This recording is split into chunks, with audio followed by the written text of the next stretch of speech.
नमस्कार, आप देख रहे हैं टैक्स गुरु। मैं हूं प्रियंका संभव। रहिए हमारे साथ और बचाइए अपना tax.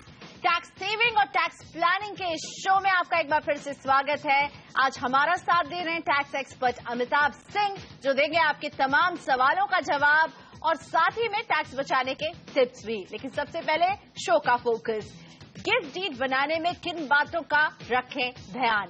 Rajiv Gandhi equity saving scheme में निवेश का क्या है तरीका और एजुकेशन लोन पर टैक्स छूट के क्या है नियम, इन सब के बारे में हम आज तफसील से जानेंगे। लेकिन सबसे पहले अमिताभ जी, त्योहारों का सीजन है, गिफ्ट तो लेना देना खूब चलेगा, लेकिन क्या कुछ गिफ्ट लेते वक्त टैक्स की भी टेंशन रखनी चाहिए दिमाग में? गिफ्ट डीड कब बनता है? क्या जो भी गिफ्ट मिल रहा है सबको गिफ्ट डीड बनाना, क्या फॉर्मेट होता है इसका? जो त्योहारों में प्रियंका जी गिफ्ट दिया जाता है वो तो नॉर्मली छोटे मोटे चीज रहते हैं, काजू बादाम वगैरह वगैरह, उसके लिए आपको चिंता करने की जरूरत नहीं है। पर हाँ, अगर मोटे तौर पे कोई गिफ्ट दिया जा रहा है, कैश दिया जा रहा है या कोई ठोस इमूवेबल प्रॉपर्टी जैसे बिल्डिंग या लैंड दिया जा रहा है, तो वहां पे गिफ्ट डीड बहुत जरूरी हो जाता है। खासकर अगर इमूवेबल प्रॉपर्टी है, अगर कोई लैंड है या बिल्डिंग है, वहां पे कानून के हिसाब से आपको एक रिटन गिफ्ट डीड जरूरी है, जो कि न सिर्फ गिफ्ट डीड बननी चाहिए पर उसकी रजिस्ट्री भी जरूरी है, तभी वो मान्य है कि वो प्रॉपर्टी ट्रांसफर हो गई है।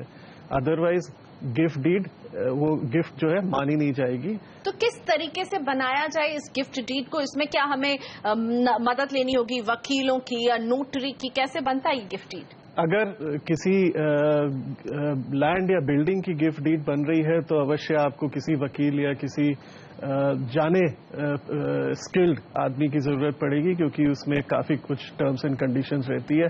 पर अगर आप सिंपल गिफ्ट दे रहे हैं, कुछ कैश दे रहे हैं या कुछ शेयर्स दे रहे हैं, तब वहां पे आपको कोई बहुत लंबा चौड़ा गिफ्ट डीड बनाने की जरूरत नहीं है। एक मामूली कागज पे आप अपना नाम लिख दीजिए, जिसको गिफ्ट दे रहे हैं उनका नाम लिख दीजिए, उसका ब्यौरा लिख दीजिए, आप क्या दे रहे हैं ये लिखिए कि आप वॉलंटरीली अपने स्वेच्छा से दे रहे हैं और सामने वाला उसको एक्सेप्ट कर रहा है।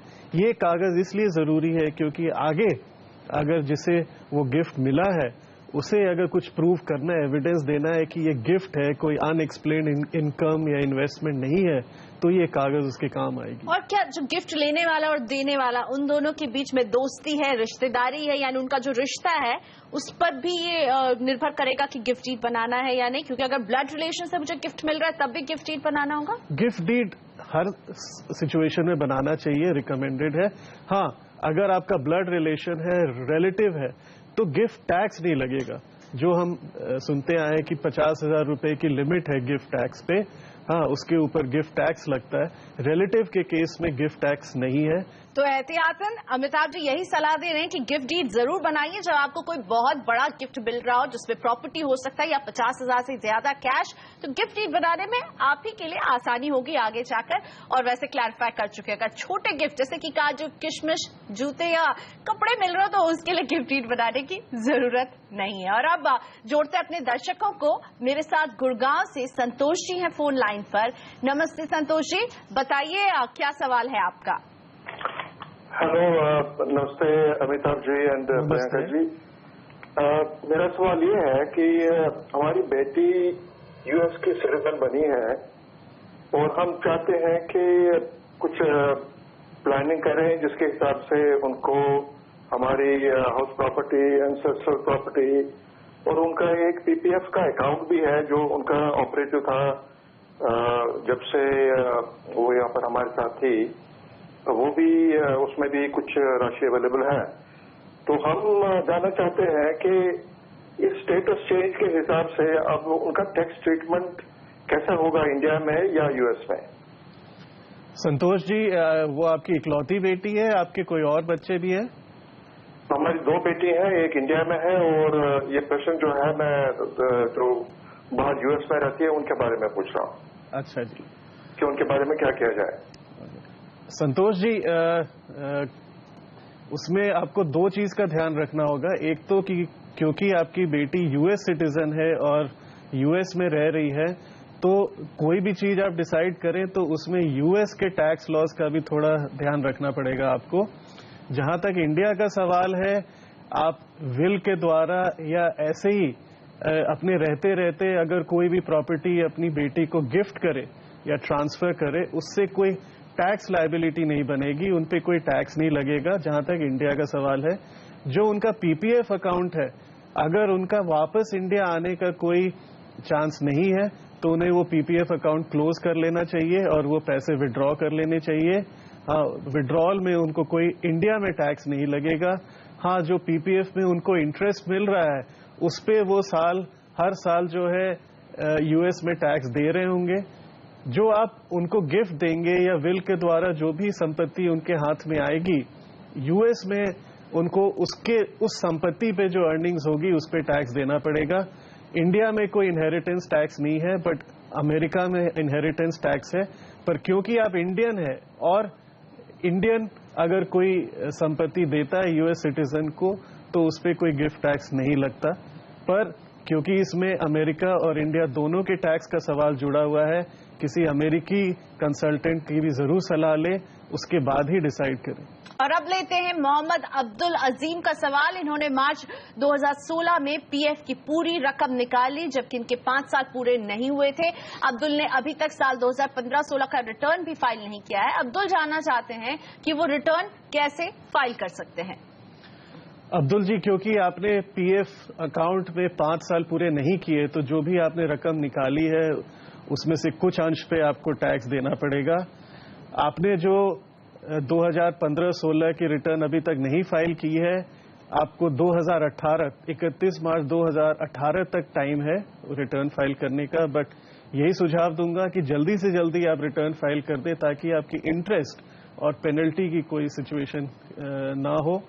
जो आपको रकम मिली है प्रोविडेंट फंड से, उसे आप 3 हिस्से में बांट लें। एक तो उसमें जितना आपने कंट्रीब्यूट किया है, जो आपकी एम्प्लॉइज कंट्रीब्यूशन है, उसमें जो अगर आपने कोई 80C की डिडक्शन क्लेम की है तो वो आपको वापस राजस्व को देनी पड़ेगी, तो वो आपको एड बैक करना पड़ेगा। जो एम्प्लॉयर की कंट्रीब्यूशन आपको मिली थी, जिस पे आपने बिल्कुल टैक्स नहीं दिया था, वो आपको सैलरी में ऐड करनी पड़ेगी एज इनकम फ्रॉम सैलरीज। और जो एम्प्लॉयर कंट्रीब्यूशन और एम्प्लॉइज कंट्रीब्यूशन पे जो इंटरेस्ट मिला है आपको, वो इनकम फ्रॉम अदर सोर्सेज में दिखाना पड़ेगा। आपको कोई पिछला टैक्स रिटर्न रिवाइज करने की जरूरत नहीं है। ये सारी रिवीजन जो है 2015-16 में आप इसकी इफेक्ट ले सकते हैं।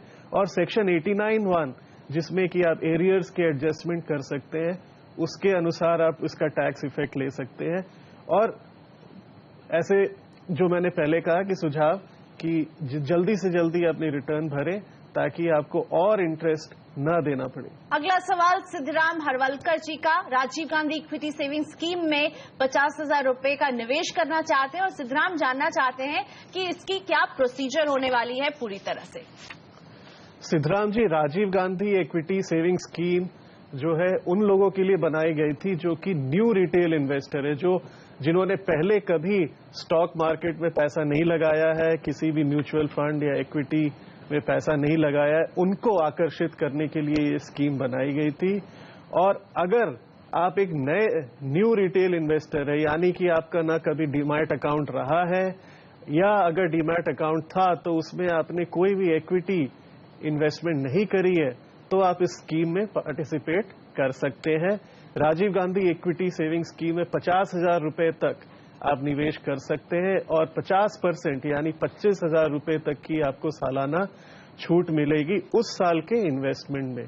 उसमें सबसे पहले आपको एक डीमैट अकाउंट खुलाना पड़ेगा। अगर आपका ऑलरेडी डीमैट अकाउंट है तो आप अपने डिपॉजिटरी पार्टिसिपेंट जिसके यहाँ आपने डीमैट अकाउंट खोला है उसे इत्तला करनी पड़ेगी कि ये आप Rajiv Gandhi equity saving scheme के लिए यूज करना चाहते हैं और फॉर्म ए जमा करना पड़ेगा। उसके बाद वो जो डीमैट अकाउंट है आप इस स्कीम के लिए यूज कर सकते हैं और उसमें जो भी आप इन्वेस्ट करेंगे उस साल 3 दिन की छूट मिलती है। 31 मार्च के बाद अगर आप निवेश कर रहे हैं तो 2-3 दिन लग जाते हैं वो इक्विटी को आपके अकाउंट में क्रेडिट होने में, तो 3 दिन की छूट मिलती है साल के आखिरी में अगर आपने इन्वेस्ट किया है। जितना भी आपने इन्वेस्ट किया है उसमें लॉक इन पीरियड रहेगा 3 साल का। अगर 3 साल के पहले आप वो इन्वेस्टमेंट विड्रॉ कर लेते हैं, बेच देते हैं, तो जितनी आपने छूट ली है वो सारी आपको वापस करनी पड़ेगी। लेते हैं एक ब्रेक यहाँ पर। ब्रेक के बाद बताएंगे एजुकेशन लोन पर टैक्स छूट के क्या है नियम।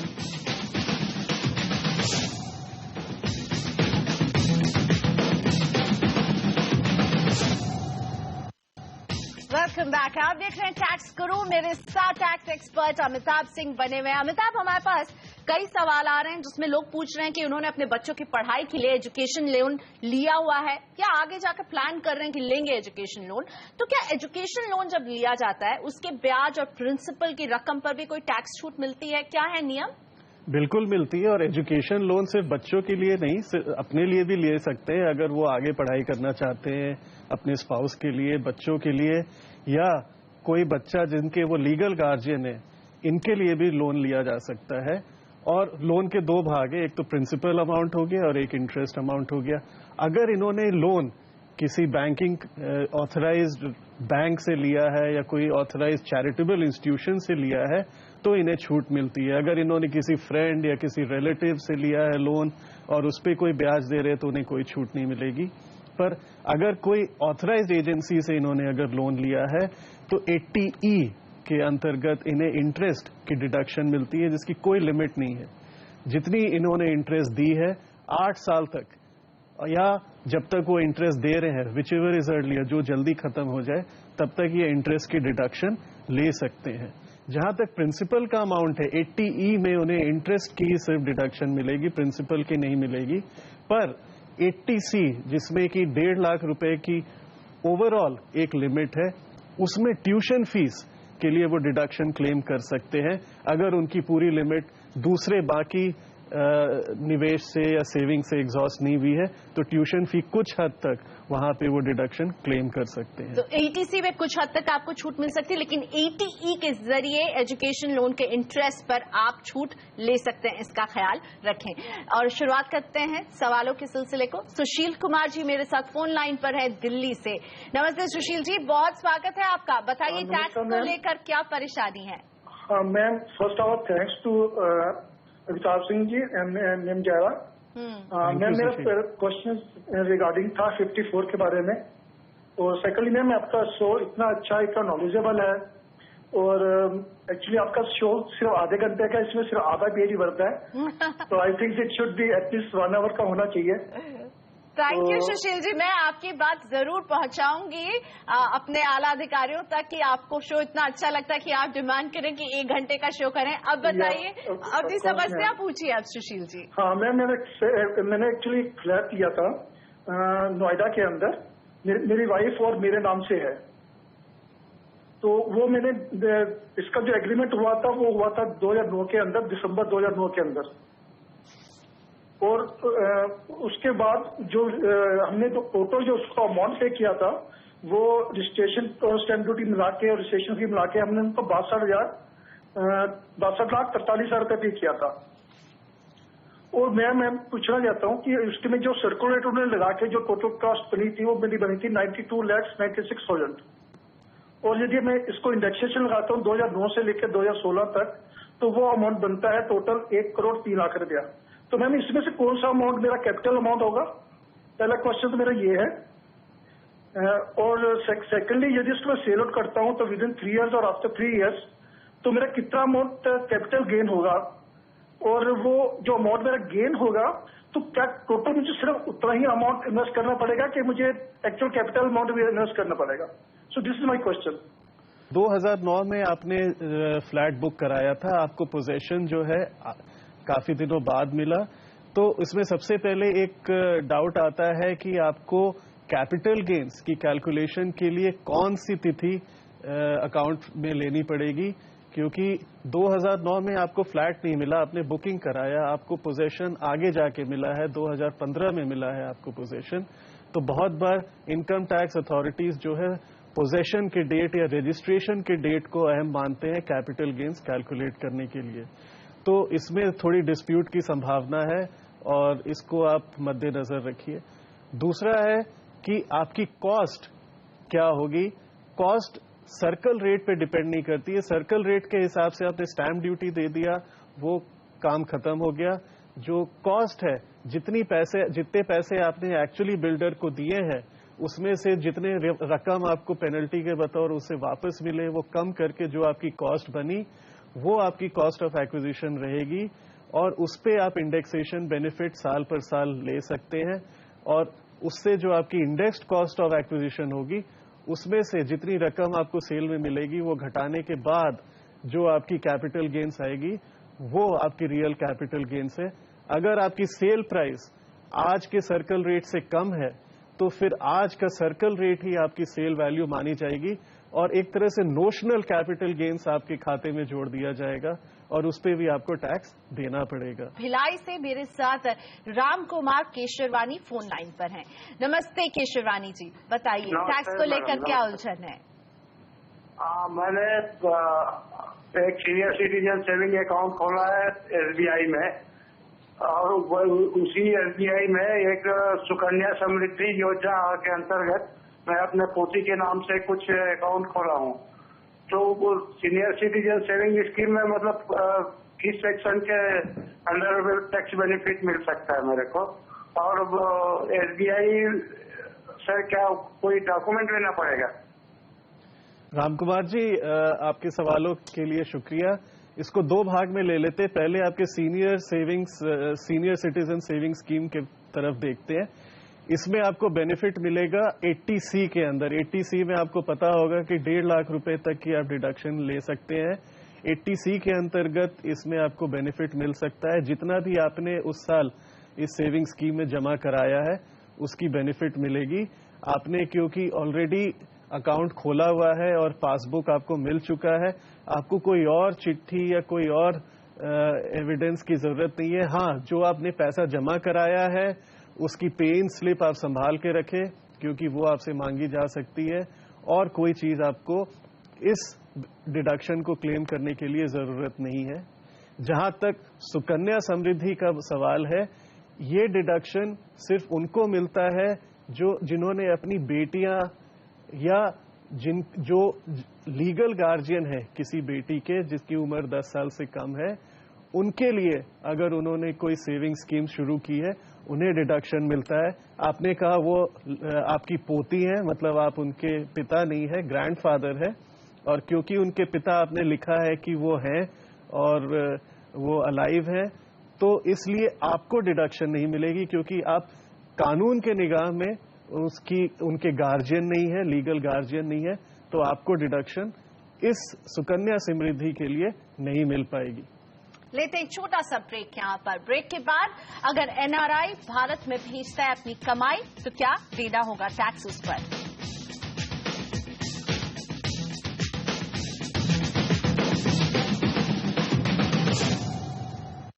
Welcome back. आप देख रहे हैं टैक्स गुरु। सऊदी अरब से जयवंत शिंदे ने भेजा है ईमेल के जरिए अपना सवाल। उन्हें सऊदी अरब में जो इनकम होती है उस पर टैक्स नहीं लगता। जयवंत जानना चाहते हैं कि क्या ये रकम भारत में भेजने पर उन्हें टैक्स देना होगा और वो इस पैसे से भारत में प्रॉपर्टी खरीद सकते हैं या नहीं। जयवंत ये भी समझना चाहते हैं कि अगर वो इस पैसे को अपनी मां या पत्नी के नाम पर भेजें तो टैक्स लायबिलिटी उनके लिए क्या बनेगी। तो जयवंत की परेशानी दूर कीजिए अमिताभ जी।